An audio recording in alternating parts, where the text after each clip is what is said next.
This decision today is a landmark ruling in defense of Americans' privacy rights in the digital age. The court strongly rejected the government's argument that just by using modern technologies and just by our sensitive data being held by the companies we interact with rather than on our own devices or in our own homes, we give up our privacy rights.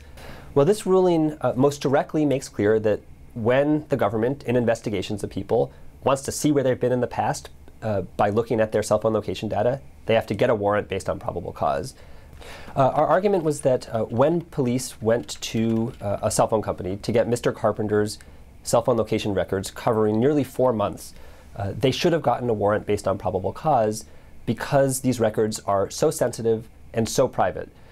So the Supreme Court decided that his Fourth Amendment rights were violated and sent the case back down to the lower courts to decide whether the evidence that violated the Fourth Amendment should be thrown out